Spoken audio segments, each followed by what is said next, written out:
What's this whole presentation about? This presentation is about transforming your school library into a learning commons, which is quite a different thing from the old library. All right, how would it differ from a normal library? Well, it would be a place where you could go not only to find stuff and pick stuff up and take it out and do research papers, but it'd be a place to create all sorts of things, create new knowledge, as well as do lots of things, make and do and invent and think through and create. Mm-hmm. How would one create something in this new form of learning? Okay, so let's say you had some Arduinos or some little bits, or you do circuitry, or you might build robots, or instead of reading a book, you might write a book. Or instead of looking at a video, you might create a video. So there'd be a studio there that you could do all sorts of things, make and do and create and invent and learn about how to be an entrepreneur, start your own business, create an app that everybody'd buy and you'd be a billionaire. How's that? That sounds awesome. That sounds very innovative. I think that would be very important in a good learning environment. All right. My name is Susan Ballard, and on behalf of my colleague Pam Harlan, we're happy that you're joining us here today. Pam and I had the pleasure of working on the arrangements to bring one of Library Land's living legends to New Hampshire, and that's Dr. David Loertscher, who is a professor at San Jose State University and is widely known among those of us who have suffered through school library preparation programs.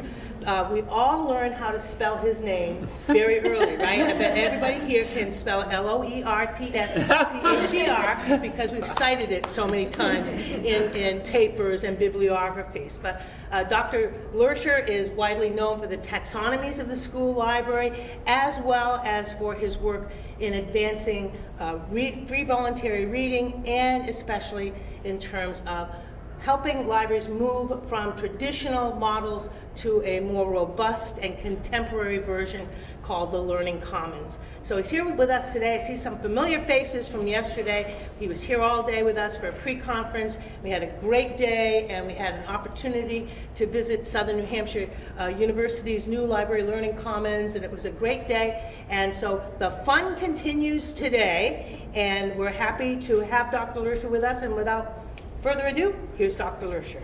Oh, thank you very much.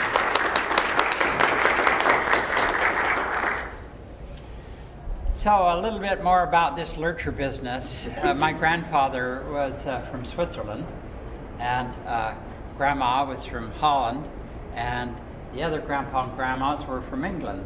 And they all joined the Mormon church and were invited by their communities to leave. And so they came to the United States, walked across the plain, kicked out of New England, kicked out of Missouri and Illinois, and walked to Salt Lake City, and that's how I came to be. And I guess that's had a profound influence on my life because you were always this very odd and strange person going after some sort of cult with the horns growing out of your head and 20 wives and whatever else was going on. But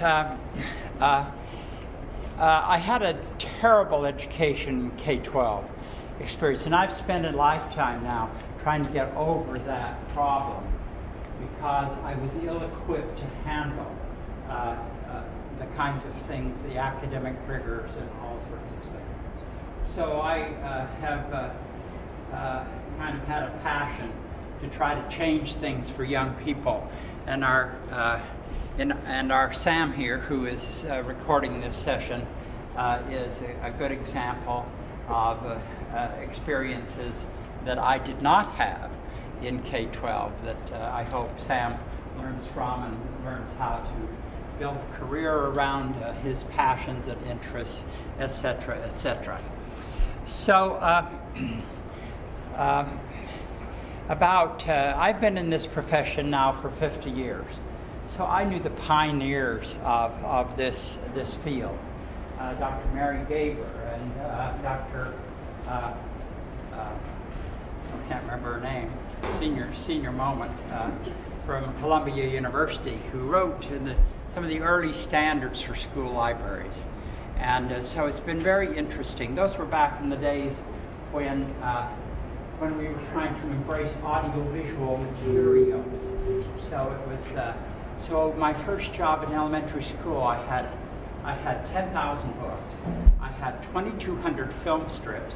I had 500 records, vinyl records, and on, and a bunch of pictures that I had mounted,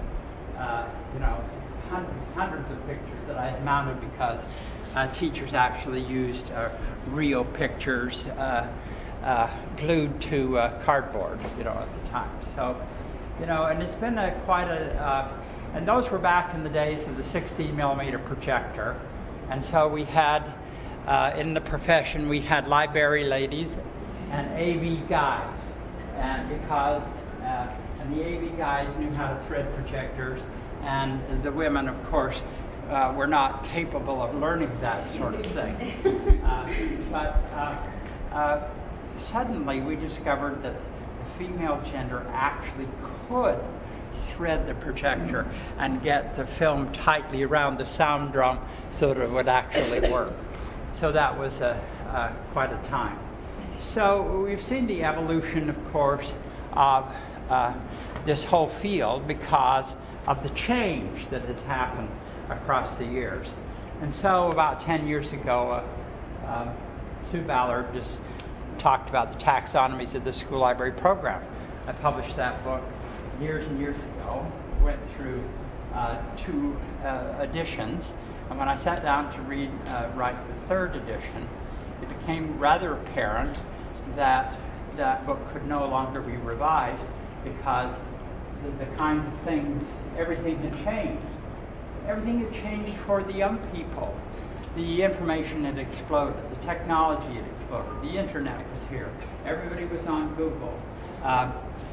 So the whole question was, do we even need a library anymore? Because now we have Siri, and Siri is right at our thing. Oh boy, that's interesting. So Siri is right at our beck and call, and she's our librarian now, and we can ask her whatever we want, and she answers very quickly, often wrong, but that's another matter, right? So we are struggling in the library to, quote, keep up with the culture of the kids whom we serve, because they have very different habits that they've created very early, and some of those habits are not conducive to any kind of academic performance, and so we try to change things. The problem is that it's tough to change. It's hard to ask an organization in the schools to rethink everything you ever did, and that's what I had to do with a great colleague in Canada, is to think through the whole idea of the library. What had we learned? We needed to discard everything and start from scratch. And so emerged in our thinking the idea of not library per se, but a learning, a place of learning and a commons area that is where everyone is a community. So it's not a top-down structure of me as the dictator of what's going to go on in this space. Everyone is participating, everyone is contributing. So today I'm just going to do a kind of tour of this whole concept of the learning commons. And I probably will say things that offend you, and for that I am grateful, as well as things that hopefully make you think, because we've had long traditions of various kinds of things that have happened in our profession. And our dear Pam is going to help me today because I'm legally blind, so I can't read anything that's on the screen. So Pam's going to be my helper And I'll just refer to the site twice just to get you in the upper right-hand corner, if you notice, there's resources. So there's a whole page that has probably 100 different videos and all sorts of things, articles, books, various kinds of things. On the main page are a couple of links that we'll let you go to today. So let's go to and my slides, which are mostly just talking points, are down at the bottom of the first page of the website. So let's go to the slides, if you look down, and we'll get started. So the whole idea is to transform a traditional library that has, 80 or 90% of the space that is occupied by shelves of books and maybe a teaching space or two, and maybe some rows of computers that are linked to the internet, and transform it into quite a different space that we would call the Learning Commons. Next slide. And read that for me. If they help build it, they will use it. Okay. So the idea is usually if I built the library and then invited the kids in, the Learning Commons is exactly the opposite. If we invite the kids to help build this place, they're going to use it, and maybe they'll come here once in a while instead of going to Google first. It's really interesting, the research. You ask kids, where do you get your information? And you put a list of places and people there, and clear it down at the bottom. If you put the library, that's generally answered by maybe about 2 or 3%. But of course, Google is the number one. So, if McDonald's had only 2% of the population coming to its doors, it would close, right? But libraries seem to go on. So what we want to do is involve the kids in building and constructing this place and having it a whole learning community of faculty, parents, whomever the school would like to have. Next point. Built for individuals, small groups, and large groups. Yeah, so simultaneously in this place, there's spaces for different types of groupings. So some are come on their own, others are assigned to come, others are brought by their teachers for different projects and all sorts of things that are going on. But it's a very busy place from dawn until dark. The physical space is. And and all of this is, this simultaneous type of stuff is a whole new world for many of our librarians to manage. Next slide. Designed to consume knowledge and create. Okay, so the traditional mode of the library is to go and there's a bunch of books, there's periodicals, now there's databases, all this stuff, and what you do is you go, you have a question or a problem, and you go to that place and you pull from the store of knowledge and you summarize, you take your question or your topic and you summarize all that into some sort of product, like a research paper or a PowerPoint presentation, etc. In other words, the main function is you're consuming and finding out what is known on your topic. And then you reduce that into some major kinds of things. The opposite is kind of a very new concept for many librarians to get their heads around. And that's a place to create knowledge. So that means that kids are inventing, creating, building whole new ideas out of what is there. We think of, many schools have maker spaces. We think of the maker, somebody like Leonardo da Vinci, who was truly a creative individual, had thousands of questions every day that he wrote down in his notebooks, and they still are there for everyone to see what kind of a mind he had. So he was constantly thinking outside, we say outside the box. And like Christopher Columbus, if Christopher Columbus had done a research paper in his day, he would have discovered that the world was flat. So there was no reason for him to, go out and sail toward the edge of the world lest you fall off. But he rejected that notion, and that's how we all got here, right? So there's these two functions going on, and I have to give you kind of a tour of that kind of thing. Next slide. If it does not move, does it belong? Oh. So one of the things that we've discovered very early is that the traditional library has very heavy tables with super constructed chairs that were built in about 1840 and are still here in New England. And the kids are using them, and they will be here 100 years from now. And so we have this very staid place. But in a learning commons, all that changes. So everything has to be movable. So it's a place where the books don't get in the way. The books are still there, all right, but they don't get in the way. So the main space is all kinds of freedom space that moves constantly during the day, so that whatever the patron wants at a given moment can be constructed. So individuals or small groups, pull stuff together into some sort of workspace, and there's all sorts of video production, audio production, all sorts of stuff, coding going on. Ubiquitous computing everywhere in the space, so that the old tables with set stations are all moved out of the way, because every place is a computing space. And what's next, Pam?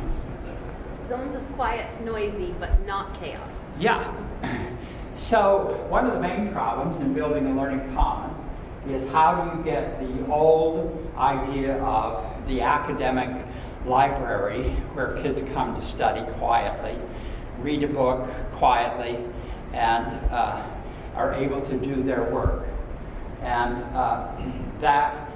but suddenly you put maker spaces or making is going on, and you have multiple groups working on different projects, and suddenly the noise level goes up.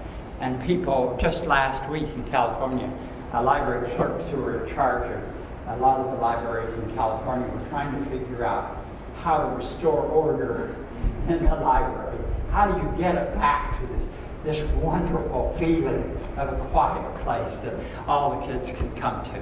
And just a bunch of nonsense. I'm sorry, because that's not the kind of patrons we have anymore. Sorry, maybe we never had those kind of patrons, but we ignored those and just said, this is the way you're going to be when you're in our space. Next slide. Furniture that works. Okay, so you do have a place on the website that takes you out to a MOOC, and it has all sorts of. You can take a little study if you want, and if you look at furniture in that MOOC, you can find all sorts of new things that have come out in just the last decade.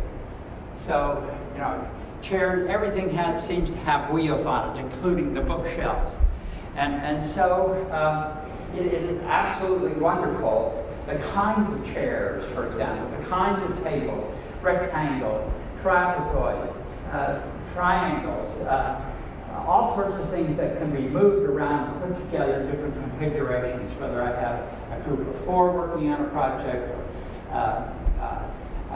a group of 1 doing something by themselves, etc., etc. So by 8 o'clock in the morning, it is in one configuration. By 10 o'clock, it's totally different. By noon, it's something different.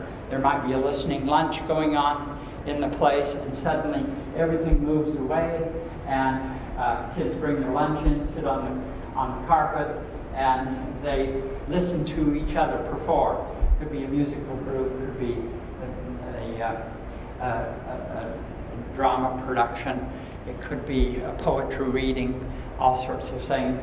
right after lunch, right? It all goes back to different configuration for whomever's coming in. So everybody helps move this place around for whatever's needed at whatever time.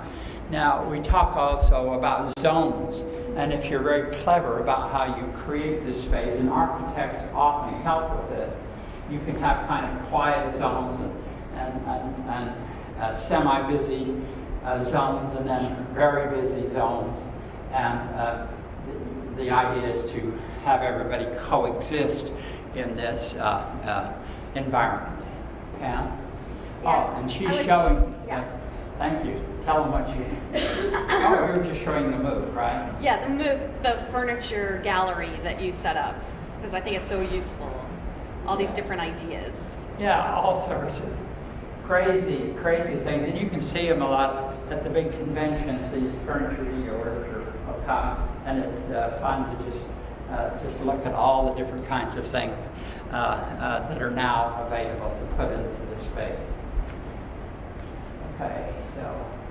Next slide is the virtual learning commons. Okay, so that's the physical space. Turns out to be quite different than the old space. We don't have, you know, we can use $1 million and construct these spaces, or we can use almost nothing. And what you can do when you get home, if you have a traditional library, is you can start almost immediately and make things different, changing things around, and so that the place becomes a lot more flexible.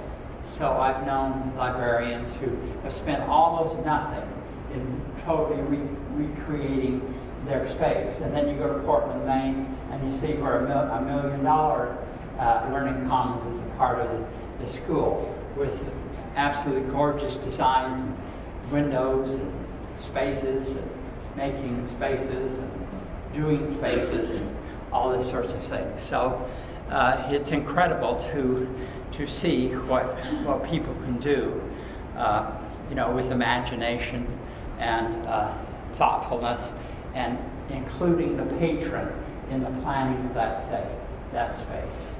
So, but in the virtual world, most librarians now have websites, and these websites are kind of one-way streets of information from the librarian to the patron.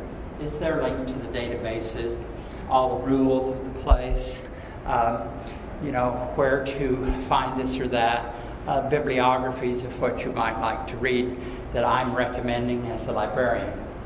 But we can also transform this space from a virtual space into a total community of learners throughout the school, so that it's involving everyone, and everyone is constructing this place together.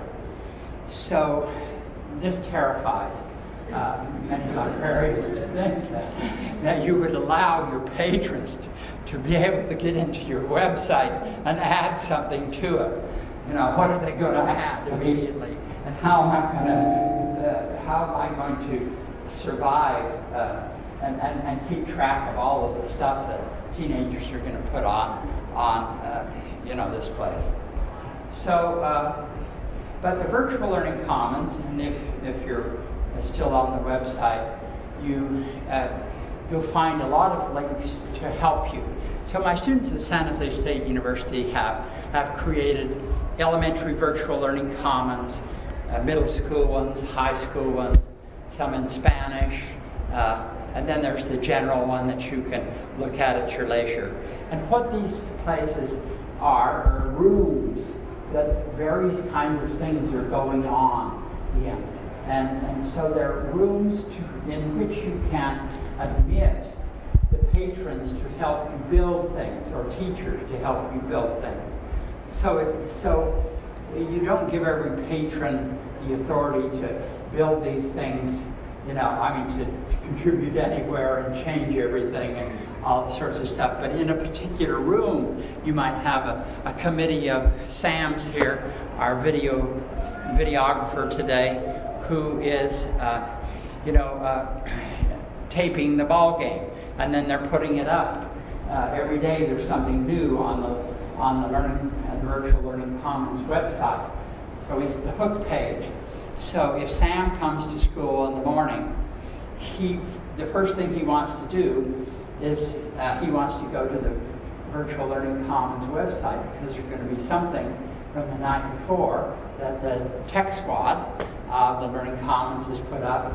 You know, it could be a ball game, it could be a concert, it could be an award that was given, it could be, you know, so they all want to see who of their friends has been doing something and got their mug shot on the Virtual Learning Commons website. And the nice thing is we can have this whole thing only admissible to the patrons and not out on the general internet site, so it is our quote private space, and but with many little committees working on various pieces and parts, etc. So it's a very exciting place, because I think as librarians and tech directors, etc., you can probably make more difference in the virtual learning commons than you can in the physical space. And that's perhaps a very different kind of notion to most librarians, who would tip that the opposite direction, saying that everything that happens in the physical space is what's important, and what's on the virtual space is just kind of informational. No, if you transform things, the advantage, of course, of the virtual learning commons is it's available 24/7. And so kids are working on it whenever they work on it, you know. So they've got a term paper due tomorrow, and, you know, about midnight, they're desperately on the virtual learning commons, doing all sorts of things to get ready with their team, who, you know, has put everything off, and so by 3 o'clock in the morning, they have put something together of some sort of semblance, and they work together. So it doesn't matter where that student is located, as long as they have an internet connection. We actually have public libraries in the world that are lending the internet. So you go to the library, you check out a little device, and you plug it into your computer, and suddenly you're on the library website. Whether you don't have to be in the public library, you can be at home. If you don't have internet at home, it's called equity. So this provides equity for kids. So the Virtual Learning Commons is indeed a very exciting place to build and grow. Etc. Pam, what's next? A two-way street, a community of learners. Right, which we just did. Okay. Many rooms, many opportunities. Many rooms, many opportunities. So the most important feature of the Learning Commons are the kind of learning experiences that are going on in that place. And I have, I've been around this profession for 50 years, and about 40 of those years I've been fighting bird units. And what you see in the picture there is we have thin birds and we have fat birds. So here's the thin bird unit. The kids that I grew up, my first experience with inquiry was, the teacher says, Johnny, we're studying birds this week. So you pick a bird, and you go into the library, and you find find a book on your bird, and then you have to write 3 sentences of facts that you found out about that bird, and then you pass that in on a worksheet, and I give you a grade, and then you do an oral presentation in front of the class. So Johnny comes in and says, let's see, I've picked the Rocky Mountain spotted woodpecker. Where are your books on the Rocky Mountain spotted woodpecker? And you said, well, Johnny, we live in New Hampshire. we probably don't have Rocky Mountain spotted woodpeckers. And anyway, if we did, that would be, if we did, we wouldn't have a whole book on that particular bird. And Johnny says to him, you're the librarian. you don't have a book on what I need. Who pays your salary? I'm going to check on that.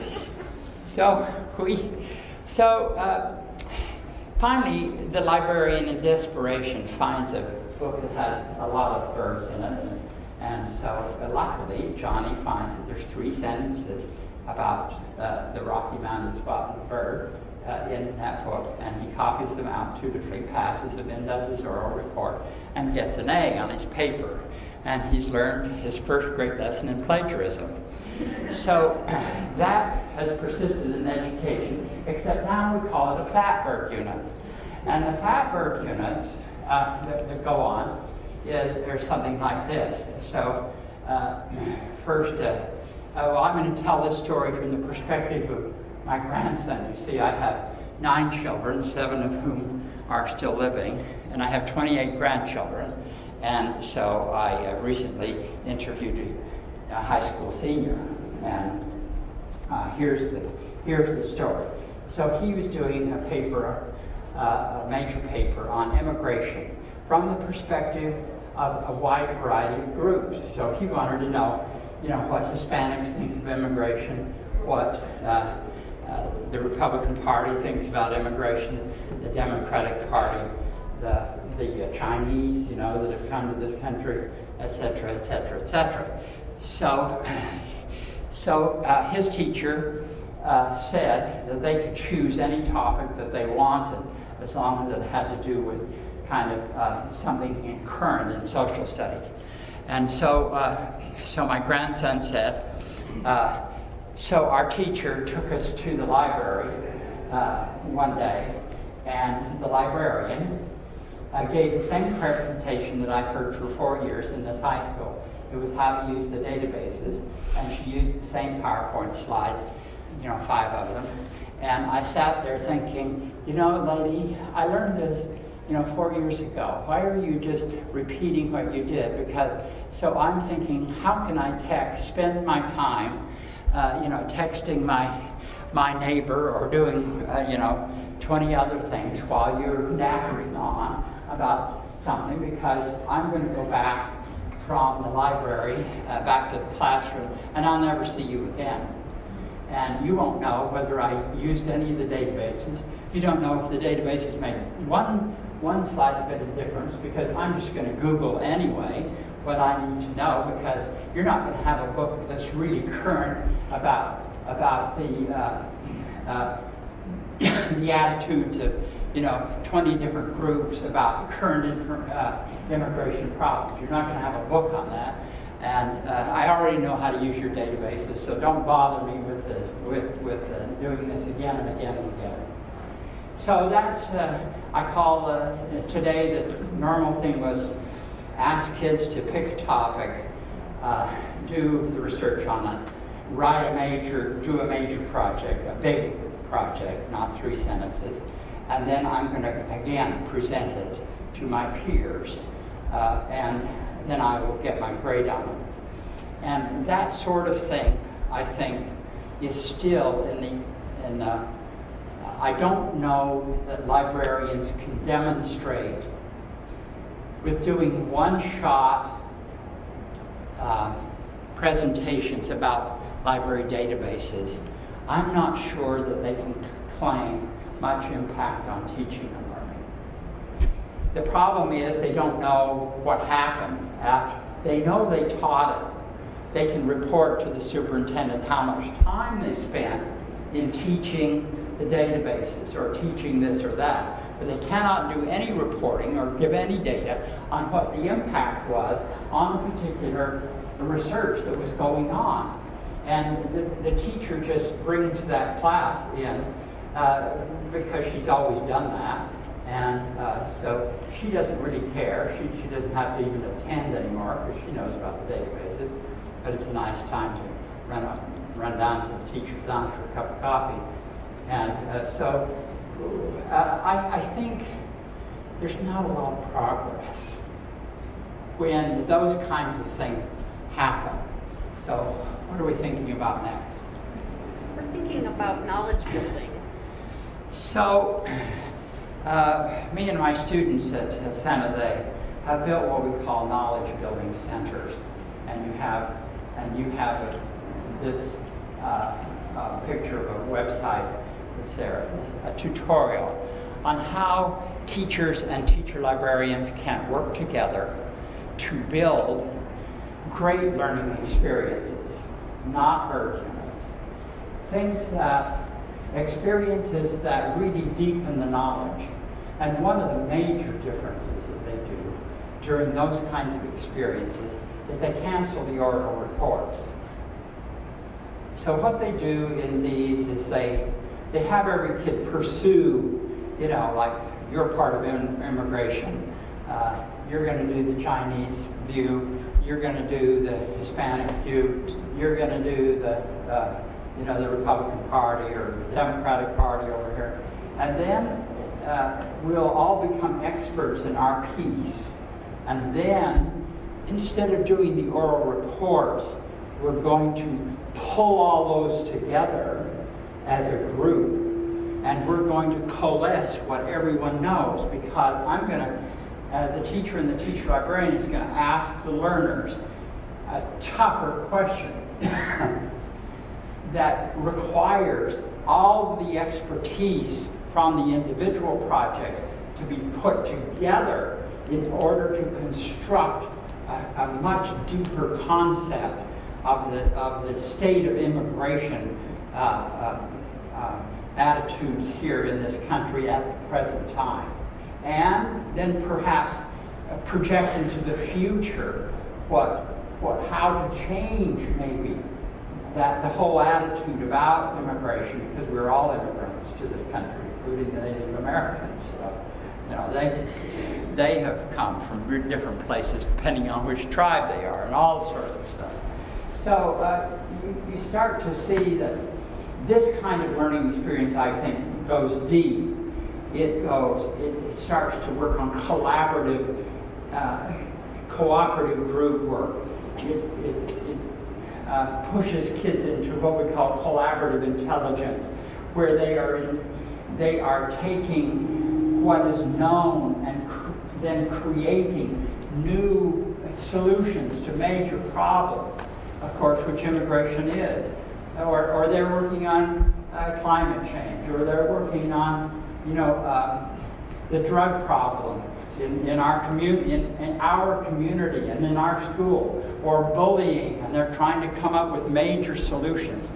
These are far beyond the old idea of the bird unit. Come into the library, do a piece of research, write it down or present it in some way, and you get your grade, and on to the next assignment. So that's the thing that we try to introduce to administrators, superintendents, etc., that to ask, to see, to come down and participate perhaps once in a while in these major learning experiences that deepen the understanding that kids have and their ability to know. So we're interested in Sam here, not only knowing how to actually videotape a thing, but then what to do with that videotape and the kinds of careers that Sam could pursue based on the skill that he has of videotaping a presentation, etc. And then taking that, for example, Sam and I were talking about the football game, that the NFL football, the videos, there's a massive number of people, videographers, that are working behind the scenes to do instantaneous kinds of slides and putting things together and creating a whole visual effect of the game. And that requires intensive expertise by a variety of people. It's not the same, just turn on the camera, take the footage, play it back. That's a totally different world. So, what do we have next? Librarian, tech wizard, curriculum expert, and leader. All right. So the person who has to come and head this learning commons, we say is, I call them teacher librarians rather than just librarians. And I think that they need a totally different array of skills to be able to do the learning commons they need to be, and when I say tech wizards, I don't mean that they're out fixing stuff all day long, but I do mean that they know how to use a particular type of software that actually is going to boost learning. It's going to make a difference in what the kids are learning on the basis of the technology itself. For example, the miracle of the Google document, where suddenly, instead of everybody writing on their own piece of paper, you're writing collaboratively, right? And I think all of you by now have experienced that sort of miracle that none of us knew. None of us knew. Now, Sam thinks that that's because he's so young, he just thinks that's the normal kind of thing, to go on a Google Doc and be, editing my neighbor and typing simultaneously. He just thinks that's the normal world. You and I know that that is quite a different experience. The collaborative kind of thinking, recording, etc., up the Sammer model, changes the learning experience from a very step-by-step thing to a totally different kind of community feeling on where they're going. So, what's next? The professionals of the learning commons. So we think of librarians who have had to learn library science, and then they've had to add to it all kinds of technology, kinds of skills, etc. But in many learning commons that I see across Canada and some in the US, they have other kinds of specialists that are housed in the learning commons and contribute to its success. For example, you'll have a teacher librarian, you'll have a technology integration specialist, you might have, in one Canadian school, I saw, they call it a student for success person who is in charge of kids who are failing in schools, and so she's in there. A reading specialist might be there, a counselor might even be there. So it can be, the staff can be a variety of adults with varying expertise depending on the facility itself and how they get along. And the better, the most successful learning commons I see is where the librarians and the tech folks are in harmony with what they're doing. And they're working together and they make each other look great, okay? The librarian who's using the software, etc., makes the tech folks have great stories about the learning that's happening out of all the investment and all the technology and network. So and the librarian is looking good because the technology director has opened all of the networks, has the whole Google suite of tools is available. All kinds of other things. We don't have to ask 40 times every day, could you please unlock the filter from this particular website or that particular website, etc. So you can have a cadre of folks as the professionals in that learning commons. This is How also are we doing on time? This is your 15-minute warning. That was good. Right, we're going to do fine. The professionals guiding the library learning commons. Yeah, so I just talked about that. Okay. Stumbling blocks and opportunities. I think the challenge that I've seen, Learning Commons has gone kind of viral in Canada. And I've been in most of the provinces, and British Columbia just issued its whole new standards for Learning Commons, and so there's whole districts that go this direction. And I think the reason is they don't quite have the tradition we have in the U.S., the long tradition of librarianship at the school level.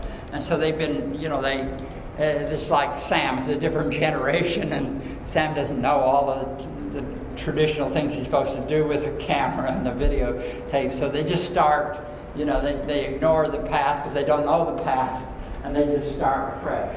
And so there's advantages to that. But in the library world, it's been a lot more difficult here in the United States. And so I have problems I have 28 grandchildren, and they are coast to coast, and so I talk to them about their libraries and their library experiences. And I'm very sorry to report that I don't have a single grandchild in a learning commons or anything except a traditional library. I told you about my grandson. But that's the case with all my other grandchildren. And they ask me what I do, and I say I'm trying to work with librarians around the United States, and they just think, Grandpa, you don't get it.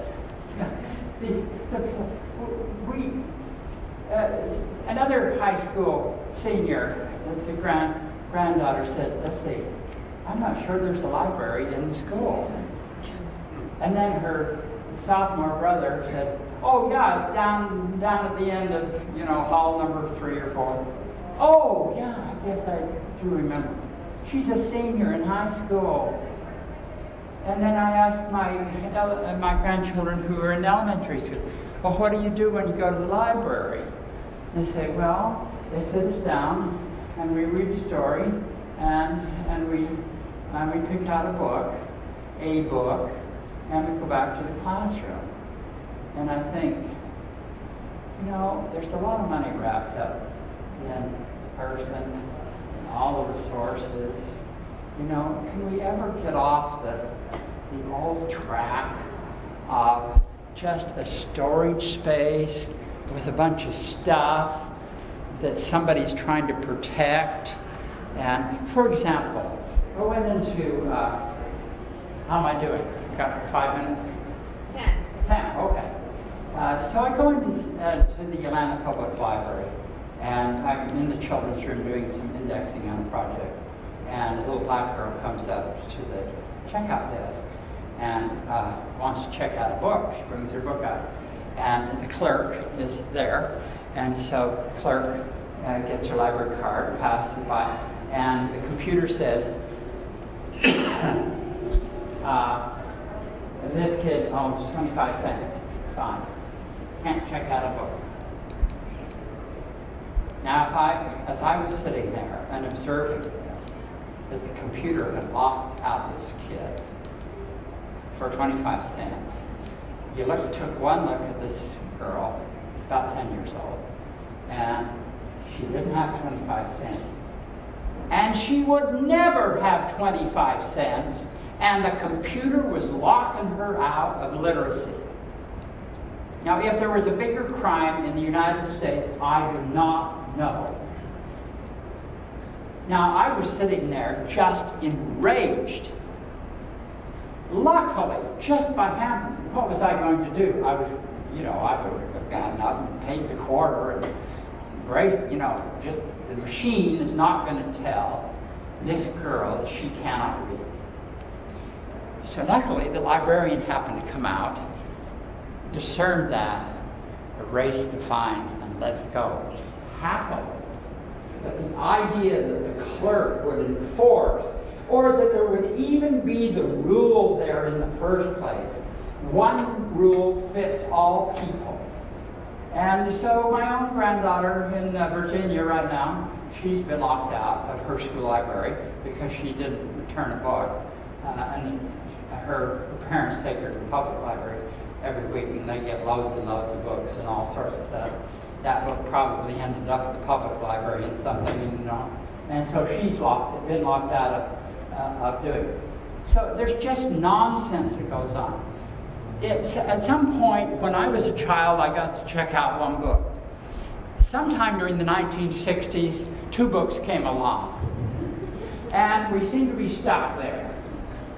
No child can learn to read on 2 books a week. Krashen's, the great researcher on literacy, says if you're going to have a chance to have literate kids, you've got to let them take out all they want. They've got to read and read and read and read and read. And you can have book bags going home every night from every classroom with one book in it that I'm going to read to my parents or my brothers and sisters, and one book in there that's going to be read to me.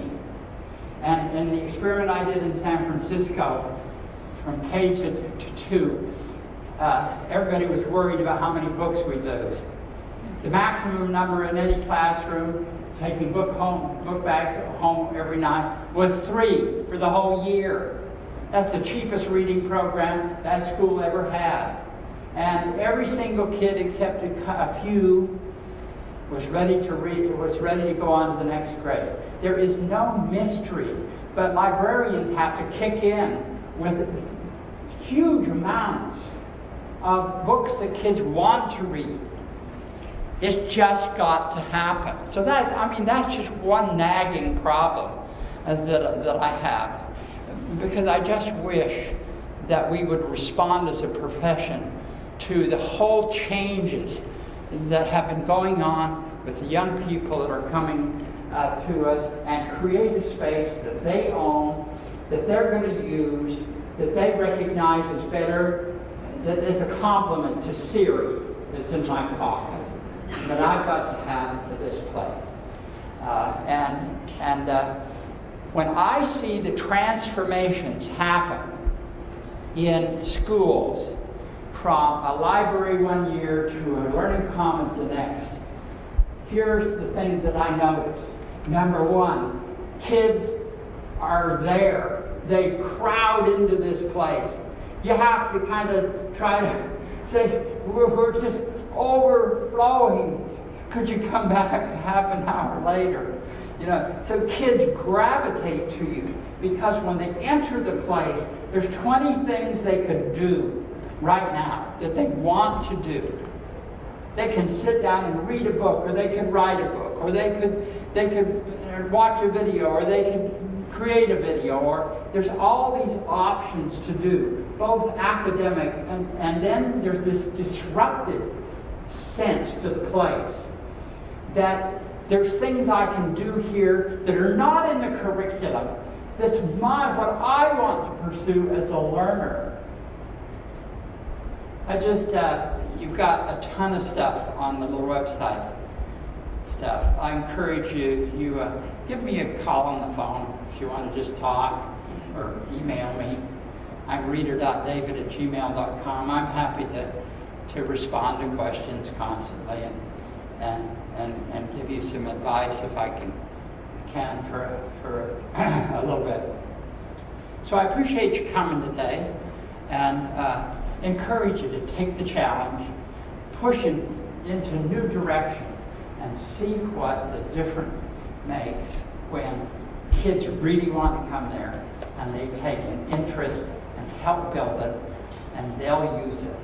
Thank you so much for coming.